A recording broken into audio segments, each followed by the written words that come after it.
William Penn Jr., or the Third, or whatever the suffix is, got the governor's seat after his father died. He only got to keep it for 2 years, though, because he himself died in 1720. The attrition cost of intertribal wars in the Native American community and the power of 6 or 7 or 8 sons per household combined to give the result a lot of Europeans in the New World and fewer Native Americans than there were before. The whites moved west. Land was bought fairly most of the time. The problem with this was that sometimes they thought they were buying land fairly, but it turns out any old Indian could dress up and say that they were the leader of a local tribe. Yes, give me money and I'll let you keep this land. Then they would run away, and the local tribe would be left wondering who these people were that they never sold land to. Fun times in the New World. Despite the government not being as active in affairs as perhaps the colonists would have liked, the economy was in pretty good shape for what it was. The assembly didn't need to tax or levy any goods until the 1740s. Mortgage payments were enough for the government to sustain itself. The mid-1720s was when people started feeling the them and us aspect of the acting governor being a representative of the proprietor, so someone over in England with the last name Penn, and the proprietor himself being a representative of the king, thousands of miles away, as opposed to assembly members who were representatives of the people in whichever county they came from. Lancaster County was created in 1729. That county added some new members to the assembly. In 1732, a member of the Penn family named Thomas came here to live and govern for more than a few years. Cool. In 1736, members of the Iroquois Confederacy came to Philadelphia to formally announce that they were no longer the 5 nations, but the 6 nations of the Iroquois. Good for them. In 1737, Thomas Penn noticed the expanding population in the colony. Very conveniently, he found a document dated 1682 describing a deal with the Lenape that was worked out but never followed through on. The deal essentially said that the Lenape liked Penn so much that they would let him use an area of land between the Delaware and Lehigh rivers that extended as far as a man could walk in a day and a half. Penn approached the leaders of the Lenape with this piece of paper and asked them, "Hey, don't you think maybe we could still make this happen?" The Lenape responded, "Well, the guy who was chief 50 years ago said this was the deal, so I guess we have to follow through with it." They agreed to give the whites the amount of land that someone could leisurely walk across within a day and a half. Penn wanted as much land as he could get from this, so he found the 3 most experienced woodsmen in the colony. He pulled them aside and told them, "Whichever one of you can cover the most land tomorrow gets this big ol' bag of money courtesy of me and the assembly." Money sounds good, they all agreed, so they got ready to leisurely walk as fast as they could for the prize money. Now, did they walk it or run it? I'll read you some highlights of their day and let you decide. In the morning, not even noon yet, the first guy collapsed from exhaustion. The other 2 told him, "It's okay, sit down and rest on this log, you can go back to town when you're ready. We're just gonna keep going for that prize money. See ya." Next up, in late afternoon, the second guy fell into a creek and drowned. Now, given that he was one of the most experienced woodsmen in the colony, I'm gonna wager he didn't not know how to swim. Maybe he was just too exhausted to pull himself out? Possibilities. The third guy went on to plant his place marker in the ground in the middle of the day the next day, and won Penn's prize money. The Lenape, when they realized how much land was covered, brought up whether the woodsmen ran or walked. The colonists, of course, insisted that they walked. The Lenape decided to believe them and said, "Sure, you can take double the land we were planning to give you. Completely free. Just go ahead and take it." The whites said, "Okay, we will." I wonder why the natives didn't press this issue further. The world may never know. I am quite sure that this decision will never haunt the settlers any time in the future. Anyway, that whole deal was known as the walking purchase. Next up, Baltimore brings up the land dispute again. This time, the discussion lasted 2 years, from 1732 to 34. It ended with both colonies going to meet the king. Shortly after, in 1736, Baltimore started charging taxes to people living in the disputed counties. The people responded by writing a formal letter to Baltimore renouncing allegiance to Maryland. Baltimore then sent soldiers up there who didn't have much ability to do anything, so they went home. Baltimore then writes a letter to the county saying that if they pretty please pay this reduced tax, he will gladly welcome them back into Maryland, but if not, there will be more troops this time, I mean it. After the soldiers left, Pennsylvanians wanted to respond, but of course they didn't have an official militia. The word my source uses to describe it is a posse of 24 Pennsylvanians who went down to the county. Then, nothing happened.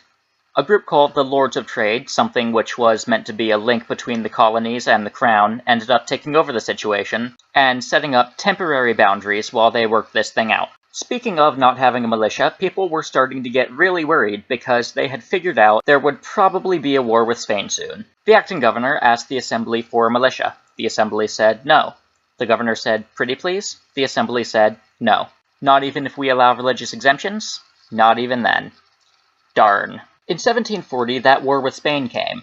The election of assembly members that year at least a little bit more reflected the desires of the people for some kind of defense. The assembly voted on a bill that would give the king money. That was it. It didn't explicitly state what the money was for, it simply said, "for the king's use," the logic being, render unto Caesar. The people in England would understand that this was defense money, and the Quakers could avoid the moral conundrum of voting for something that will explicitly, indirectly, lead to violence. The war, and the Quakers on the assembly, resulted on an especially contentious election in 1742, one which caused a riot in Philly. In 1742 also, some natives from the Iroquois Six Nations came to Philadelphia to beg, of all things, food. They reported that their tribe was starving, and they were having a hard time because of unfair land claims by the whites. The residents of the city insisted that the land claims were fair, but nevertheless gave the tribe all the food they needed. In 1744, war broke out with France. This war would last until 1748 and be known as King George's War in the colonies, but the war for Austrian succession across the pond. A lot of native tribes, including the Lenape, who had been pushed west, liked the French style of occupation, which consisted of a lot of forts and a lot of trading, but no farming and no great mass of thousands of settlers. They hated the English by contrast, so they joined the French. Not the Iroquois, though. When the English sent a messenger to make sure the Iroquois wouldn't join the French, they replied that they would stay neutral until one of the two sides pulled them into the war by directly attacking them. Good to know. While the English were running around left and right to try and preserve whatever friendly relations they had with allied tribes, French-aligned tribes were wreaking havoc in all the frontier lands of Pennsylvania. And by frontier, I mean Berks and Lancaster area. This place was settled, but not that settled. In 1745, the Quaker-controlled assembly was finally convinced to sign a bill to give provisions to the king's army. Them being Quakers, though, they didn't put anything about weapons or ammunition in the bill, like anyone who wasn't familiar with Quakers would have expected them to. Just whatever food and clothing they needed. Luckily, the people reading the bill had a creative imagination and were able to take an interpretive view of it. They read the phrase, "corn and other grains," and decided that other grains should be taken to mean gunpowder. So, cool. The Quakers bought us gunpowder. We can fight. And so the war with the French would go in Pennsylvania. Now, there were plenty of people who realized that, while the Quakers did keep the taxes low and local tribes friendly, their pacifism could be hazardous. The non-Quakers of the colony, especially those whose houses and farms and neighbors were getting attacked by Indians on the frontier, desperately wanted a militia, something the assembly would never in a million years give them. Luckily, some people in the colony were willing to take action. Benjamin Franklin was a clerk to the assembly around this time. He hadn't gotten the position for doing nothing. Since the 1720s, he had been in Philly doing basically everything and making his face known in the community. He had written for a newspaper and eventually worked his way up to owning a newspaper. He had started a free public library, as opposed to libraries that charged membership fees. And he had started the city's fire company. As far as Quaker pacifism in the assembly went, though, Franklin was no Quaker. He was born up in New England and came down to Philly in his teenage years. A common-sense school of thought, deeply established roots in the local system, and more community organizing experience than a collective school board. This guy was exactly what Pennsylvania needed, and I would love to make him a biography at some point. In 1747, he wrote a pamphlet called Plain Truth, in which he suggested if the assembly didn't see to the protection of the colony, the people should do it themselves. This prompted a huge town hall meeting in Philadelphia, which, of course, Franklin took a prominent part in. That day, they got 1,200 members signed up to join a privately run militia, and in coming weeks, they would get thousands more volunteers from the counties. By the end, they had 10,000 people they could call upon to fight. Next, he sent a few letters out. One was sent to the governor of New York asking to borrow some of their cannons, another to a Royal Navy admiral asking them to station a warship in Delaware Bay for extra protection. While waiting for replies, he went over to the Philadelphia Fire Department, of which, as I mentioned, he was a founding member, and asked them to do a little fundraising. They do, and they buy some fire prevention equipment, namely a fine cannon. Fire engine. That is a fire engine. I should have mentioned some of the firefighters were Quakers. York County was formed in 1749. Cumberland in 1750, Berks and Northampton in 1752. Effort was made by the English to ally themselves with the Native American tribes in the west, closer to the Ohio area and the French territory. and something called the Ohio Company was chartered with the goal of building an English fort and settling 100 English families in the Ohio area within 7 years of its creation. Westward expansion was happening, despite the war with the French. The natives warned settlers to stay in the east and stop expanding. The English response in this interwar period was to build more forts in the west in anticipation of another war with the French, fought both in and over the colonies. The French already had a considerable amount of forts. That war would come in 1754 by the American reckoning, 1756 by the European reckoning. Although a year earlier the government in London had told the governors of the colonies to cooperate with each other in repelling any French that should invade English land. Europe would call it the 7 Years' War, but Americans know this one as the French and Indian War. Although the war would be fought on the European mainland as well as other continents, Britain's main focus would be in North America. They worked on fielding an army in Pennsylvania at the beginning of the war that the Assembly as well as other state governments paid large sums of money towards. They made several pushes into French territory to the west, including Washington's battle at Fort Necessity, but very few of these would go well for the British. They would be pushed back at every turn, in the beginning at least. The French weren't the only ones they were fighting. Remember how the Native Americans tended to like the French more than the English because the French didn't terraform massive amounts of land into farms and boot local tribes westward? The Iroquois were the only major Native American ally to the British in this region during the war. As before, the Lenape and the Ohio tribes would be terrorizing Lancaster and other western PA counties. 1755 was still a year before the war began in Europe. It was also the year General Braddock arrived in the colony with an army of soldiers from Britain, ready to have another go at the French Fort Duquesne, now Pittsburgh, which others including Washington had failed to take the previous year. When Braddock's army came, the things they didn't happen to fit on the boats included wagons to transport supplies and horses to pull the wagons. He needs someone here to get him those, so the person he contacts is Ben Franklin, because the guy is basically the Walpole of Pennsylvania at this point. Ben puts out an ad through the newspaper offering to rent people's wagons, if anyone has any spares, and offering to pay drivers too, drivers not required to fight. You can trust that this general will be good on his word too, because Ben Franklin himself can vouch for him. And with that, the people came and volunteered their wagons and horses, and Braddock thanked Franklin for avoiding the soldiers having to raid farms and levy the wagons without paying the farmers. Good for us, I guess. Franklin would later write that the general seemed overconfident, boasting that the conquest of Fort Duquesne would take less than a week. Franklin warned him that in the Pennsylvania wilderness, the French tribes were especially adept at laying traps and surprise attacks. If he wasn't careful, they would be likely to attack his flanks in several places at once while he was traveling, and so cut his line in multiple places like a thread. Braddock's reply, as quoted by Franklin, was something like, "These savages may indeed be a formidable enemy to your raw American militia, but against the king's regulars, it is impossible they should make an impression. For some reason, we named a town after this guy." Next up, Braddock starts marching the army west, and eventually they get to a point where there's not enough road for the wagons. So he stops and hires a group of locals to clear a path to travel by, and he posts guards to make sure the workers don't get killed by French-aligned Native Americans. And so passes the better part of the summer as they make their way along the 120-mile path that the misinformed British initially believed to be 70 miles, with the divided British having skirmishes with the Indians the whole way. This all came to a front when they had a major shootout with French infantry about 10 miles from the fort. And yeah, they lost. Braddock got shot in the lung, the army was too split up to not be in chaos. Yeah, they were done. Braddock died, and George Washington and about 300 others, of the 2,200 that started, were the only ones to make it back. So that's how 1755 went. What, you thought real life would be climactic? Oh, and Franklin had to deal with all those farmers asking where their horses and supply carts went. After Braddock's defeat, the Ohio tribes kinda had a heyday in the undefended Pennsylvania frontier counties. People would find their neighbors lying dead in their front yards with their scalps cut off. Many families picked up and moved to safer parts of the colonies. The natives, encouraged, kept striking further east, even going as far as Reading. Some of the tribes vowed that they would take any fort that can catch fire, and they would only stop after the English teach them to make gunpowder. But wait, I hear you ask. America speaks English, not French. Didn't the English win this war?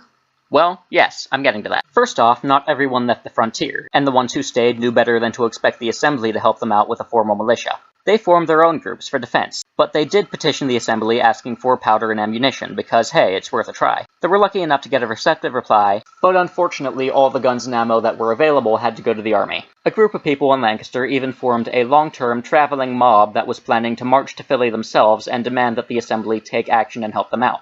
Little did they know help was actually coming. In the Assembly, even the Quakers were starting to see the need for action. Some of them, in the summer months, seeing the countryside get pillaged and knowing that their morals wouldn't do any good on the Assembly, resigned. 7 people resigned the Assembly that summer. Their absence of vote shifted the makeup of the body enough that in November, they were actually able to pass a militia bill. That, alongside a decision to start paying people who brought them Indian scalps, since the Indians already took so many white scalps. The law that if you harmed an Indian you'd face the same legal penalty as harming a white was still in effect, so hunters had to be careful to know which tribe was which. This might have been too little too late, but the gesture was appreciated. Needless to say, the Assembly was just hemorrhaging money from the war effort at this point. Speaking of the war effort, the Crown and proprietaries had not been idle.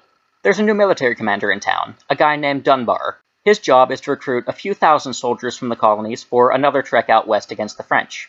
They offered money to new recruits, and promised land in the Ohio Territory after it was conquered. They even lifted a rule against indentured servants joining the military, which led to many of their masters complaining because they paid for a boat ticket for these people to come over, the agreement made called for some amount of years working for the master in repayment, and now they're going off west to fight the French or something before the time was up. They weren't happy. Likewise unhappy were the people who were forced to quarter troops in their houses. But that was war in the British colony for you. After Dunbar's army left, there was another army brought up, made from troops recruited in the southern colonies. And then more troops landed from Britain.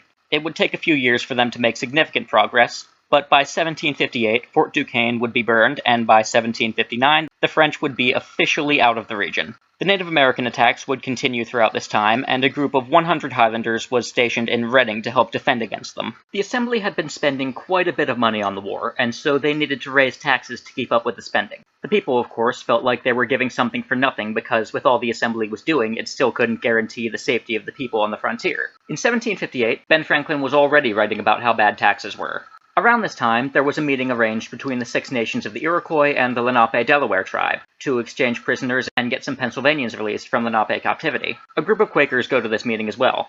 The release of many people was indeed worked out. There was also another meeting, this one between just the Six Nations and the Quakers.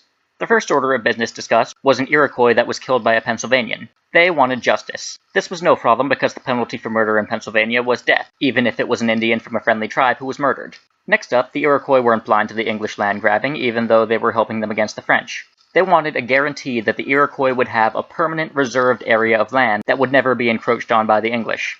The Assembly agreed. They also wanted to examine all of the land purchases Pennsylvania had ever done to make sure that none of them were invalid or were done with someone who was only pretending to be an Indian leader. After some discussion, the Assembly agreed to let the Iroquois examine the documents. The final thing they wanted from the Assembly was missionaries, Christian teachers. Many of their tribe had seen people's lives improved by Christianity, and they wanted to be formally educated on the religion. The Assembly hastily agreed to this one. The French were once and for all booted out of the region in 1760, although the war would continue for longer elsewhere. After they were pushed out, the native tribes were willing to talk about peace. One of the conditions of this peace was that the English were not allowed to live or even hunt on the other side of the border to Indian land. It would do for now. The last of the Indian prisoners were also released. Following the end of the war, new immigrants started coming again. The immigrants tended to move out west to the frontier, while the people who had lived through the war tended to stay east. The frontier, in turn, expanded due to the new life it was given. In addition to settlers, German preachers also wanted to live and teach the western tribes about Christianity. The two dominant political factions in Pennsylvania at this point were the Quakers, of course, and also the growing number of Church of England people. Because the western counties didn't have nearly as many representatives in the Assembly, and because there were people living in the land to the west of the counties that hadn't been organized into counties yet, there grew to be a stereotype that most of the Assembly members were posh Philly aristocrats who didn't have a clue what farming life was like. Some would say that the divide between East and West just needed a spark before something serious happened. That spark appeared to be Pontiac's rebellion in 1763. That year, a huge confederacy of Native Americans living in the formerly French regions, under command of Chief Pontiac, decided to kick the Brits out of the wilderness before they turned it all into farmland. In May, they got to work. Around the same time, they started to lay siege to British forts from Canada all the way down to Mississippi. A lot of those they successfully took, but one of the ones they couldn't take was Fort Pitt, on the site of the former Fort Duquesne. In addition to attacking forts, they also got to work against civilian settlements, including Christianized Indians in West PA, and yes, once again, the western counties of Pennsylvania. Now, this was, the third war with these same Indians in the past 20 years? People were getting pretty sick of it at this point, and especially sick of them targeting people who were just trying to live their lives in peace. The general in charge of Fort Pitt had a pretty drastic response. He decided to give smallpox blankets to the Lenape and Shawnee Indians who were attacking him, starting an epidemic. Makes you love the Geneva Convention, doesn't it? The settlers in the Lancaster area had a similarly drastic response. A group of 57 people got drunk one evening and decided, you know that Susquehannock village nearby? Yeah, I know they haven't attacked us yet, but come on, they're Indians. We should get them before they get us. So they did. They went over to a peaceful village and just started massacring men, women, and children. The assembly condemned these guys, who would become known as the Paxton Boys, and tried to prosecute them. In response, a group of 600 people from Lancaster did what they do and started marching to Philly, planning to get the assembly to listen to them, by force. They were met outside Philadelphia by who else? Who do you think? It was Franklin. Franklin successfully convinces these people to tone it down by about 20 notches, and the assembly would host an orderly town hall meeting where their grievances would be heard. They were heard, but not much was done about it. Luckily, the war in Pennsylvania ended pretty quick.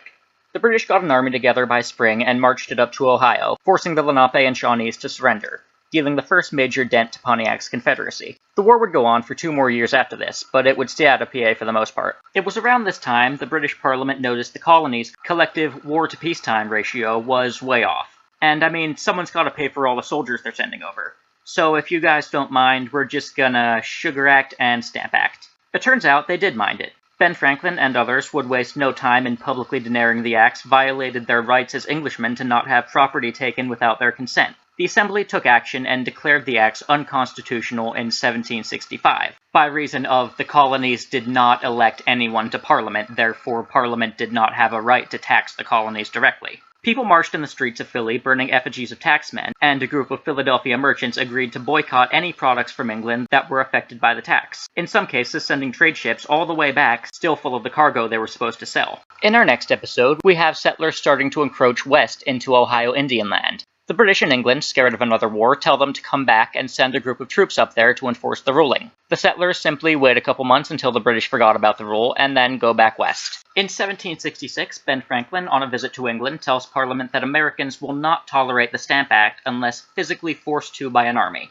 Parliament, getting the message, later repeals the act, still wondering what they can do to get the money they need. In 1767, thinking it was the Stamp Act they didn't like and not fully grasping the concept of no taxation without representation, Parliament implemented new taxes on the colonies to replace the Stamp Act. These were the Townshend Acts. In 1767, the surveyors Mason and Dixon marked the borderline between Pennsylvania and Maryland, officially ending the border dispute. The new taxes prompted the famous Letters from a Pennsylvania Farmer by John Dickinson. It also prompted a petition against the taxes from the people of Pennsylvania to the king himself. By this time, Parliament had already prohibited the manufacture of certain products in the colonies, and mandated that they could only be bought from the mother country, forcing the colonies to break boycotts. In 1768 and 69, the Assembly voted money to the American Philosophical Society for the purchase of a telescope, the goal being to observe the transit of Venus, something which was done by a guy named David Rittenhouse. In 1769, merchants of Philadelphia once again adopted a non-importation agreement and started sending boats packed full of British goods back to Britain. Parliament soon after repealed all taxes on the colonies except a tax on tea, which people really liked up in Boston. In fact, they threw a party to celebrate it in 1773. Actually, the party was to protest it, and the entertainment was a bunch of people dressing up as Indians and going on to merchant ships in the middle of the night and dumping millions of dollars worth of tea into the harbor. The Brits responded with what is known as the Intolerable Acts. They shut down Boston Harbor and put Massachusetts colony under military governorship until they paid the East India Company back for the tea. In response, all 13 colonies sent representatives to the First Continental Congress in Philadelphia. The Congress sent a list of grievances to the king and Parliament. This succeeded in doing nothing but angering them, and the English government declared the colonies to be in a state of rebellion. The Battle of Lexington and Concord happened in April 1755. The Declaration of Independence was signed in Philadelphia in July 1776 by the Second Continental Congress. But months before that happened, another group was working on something just for Pennsylvania. By the end of 1776, most people had in fact accepted that a rebellion was occurring.